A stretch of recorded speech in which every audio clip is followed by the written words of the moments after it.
सनातन धर्म मजबूत होगा तो भारत मजबूत होगा, भारत मजबूत होगा तो सनातन धर्म मजबूत होगा। जिसने मुझे मारा है मैंने उसको मारा है। जो राम भक्त होगा वही राष्ट्र भक्त भी बन सकता है। दुश्मन को दुश्मन की भाषा में जवाब भी दे सके। याद करना, ये बांटने वाले तत्व, इनमें रावण और दुर्योधन का ही डीएनए इसमें काम कर रहा है। यानी सुरक्षा में सेंध लगाएगा तो राम नाम सत्य है की तरफ चला जाएगा। अगर कोई दंगा करा करके पर्व और त्योहारों के पावन पर्व में खलल डालने का कार्य करेगा तो उसे भी मालूम है कि इसके बाद तो फिर उसका पुतला ही जलाया जाना बाकी रह जाएगा। सनातन धर्म और भारत एक दूसरे के पूरक हैं। सनातन धर्म मजबूत होगा तो भारत मजबूत होगा, भारत मजबूत होगा तो सनातन धर्म मजबूत होगा।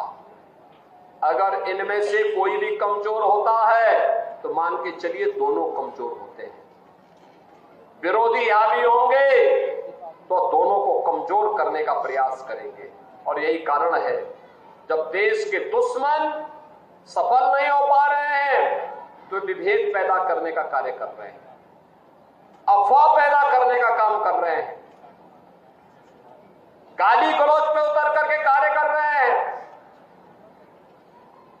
लेकिन अब जैसे को तैसे का जवाब तो देना ही पड़ेगा।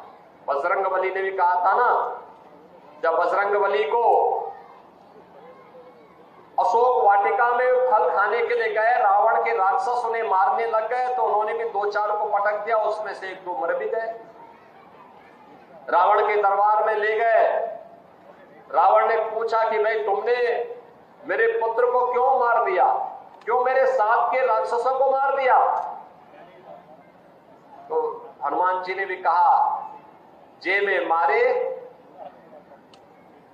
जो मुझे मारे ते में मारे, यानी जिसने मुझे मारा है मैंने उसको मारा है।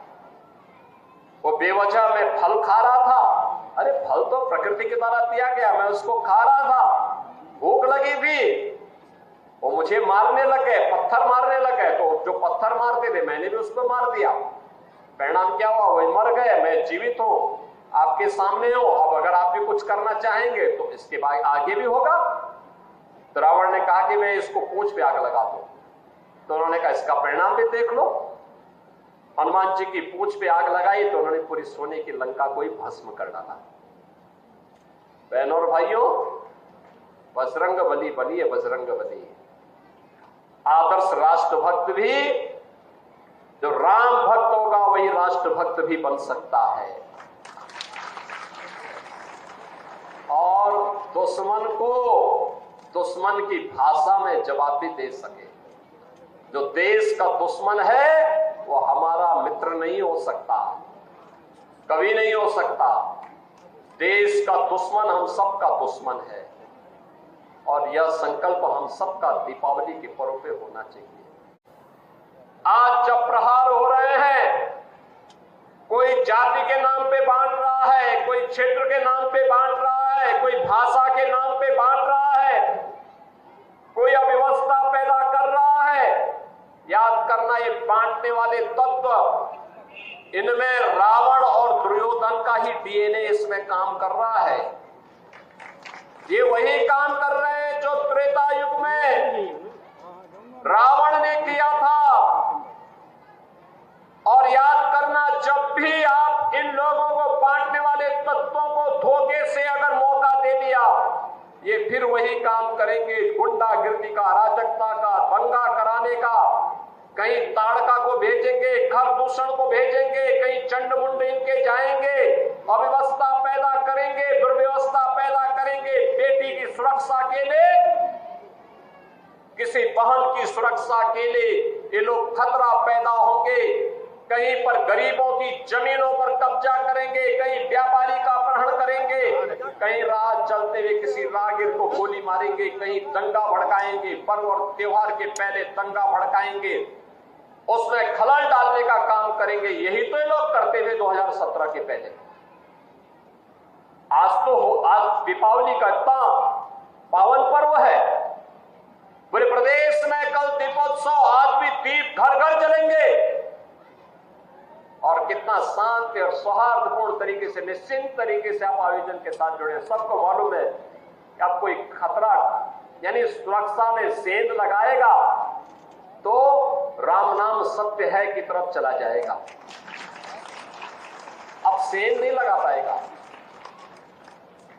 अब कोई जबरन कानून को हाथ में लेगा तो उसे भी मालूम है कि कानून उसको फांसी के फंदे तक लेके चला जाएगा। अगर कोई किसी बेटी पर हाथ डालेगा, किसी राह चलती हुई किसी बहन पर की इज्जत के साथ खिलवाड़ करेगा तो उसे भी मालूम है कि ये रास्ता उसे दुर्योधन और दुशासन की गति को प्रदान कर देगा। रावण और कुंभकर्ण की तरह ही उसकी भी दुर्गति कर देगा। अगर कोई दंगा करा करके पर्व और त्योहारों के पावन पर्व में खलल डालने का कार्य करेगा तो उसे भी मालूम है कि इसके बाद तो फिर उसका पुतला ही जलाया जाना बाकी रह जाएगा। और इसीलिए जब यह गारंटी सरकार ने दी है सुरक्षा की, बिना भेदभाव के सबको सुरक्षा, सबका सम्मान, सबका विकास, सबकी समृद्धि, सुरक्षित माहौल में ही समृद्धि के अवसर बनते हैं। एक सुरक्षित माहौल में ही उज्जवल भविष्य की परिकल्पना को साकार किया जा सकता है और उसी को साकार करने के लिए हम बार बार इस वन्य गांवों में आते हैं।